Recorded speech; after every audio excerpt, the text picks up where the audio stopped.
The holidays are coming up.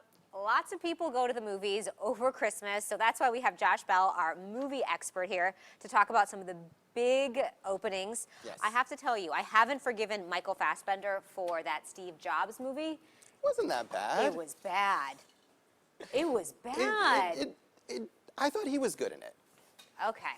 All right. Anyway, so he was a stars while in ago. Assassin's Creed. Yes, Let's he does. start there. If you thought the Steve Jobs movie was bad, I don't know what Michael Fassbender, or really anyone in this movie, is doing in Assassin's Creed. I mean, a lot of really good actors.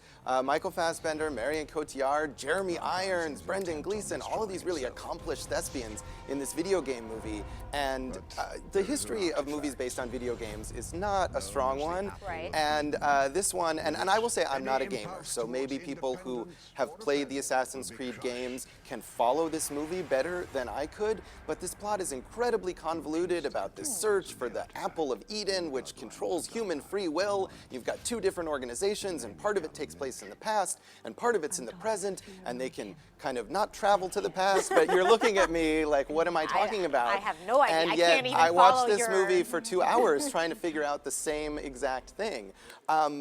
It's completely incoherent. It's got terrible dialogue. Even the action is kind of murky and dusty. They obviously spent a lot of money on it, not only on these big movie stars, but also these big action set pieces, and I think it was kind of a waste. Ooh. So I can't say, I think if you like Assassin's Creed, maybe stay home, play the game, stay in control instead of letting these filmmakers be in control of it. All right, that's fair enough. And then this next one, we have to talk about Passengers. I feel like I've been seeing commercials for it forever. Yes, it's been advertised like crazy. Chris Pratt and Jennifer Lawrence fall in love in space.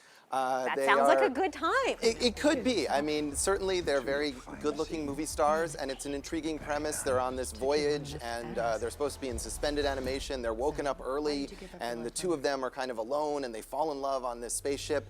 But I think this movie, it goes in some really dark places that you wouldn't expect from the advertising, the way the setup is, and it never quite overcomes this weird, ethically questionable setup in order to get you to buy into the romance. And then it turns into this big action thing kind of at the end, I think, wondering maybe they spent so much money on it, they have to have some action, and it's not quite convincing there either. So they're very good looking, but... Andy from Parks and Rec, he's so lovable. He is lovable in like the Guardians of the Galaxy, but this movie, I don't think it quite, it tries for something and it doesn't hit the mark. All right. Well, last but not least, I know a lot of people excited about seeing a good family movie for the weekend. Yes, families certainly are looking for something over the holiday, and I think if you're just looking for something to keep your kids occupied, which is a lot of the reason that people take their children to these movies, this will work. It's basically American Idol with cartoon animals. There's a singing competition, and Matthew McConaughey is a koala, and he puts on this competition to save his theater.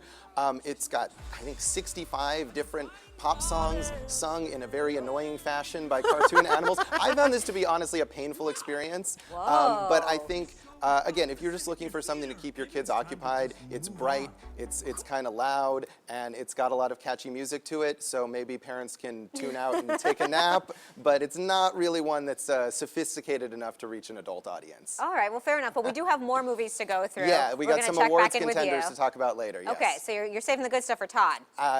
Apparently so. All right, stay with us. We're going to check back in with Josh and right after the break. Stay with us.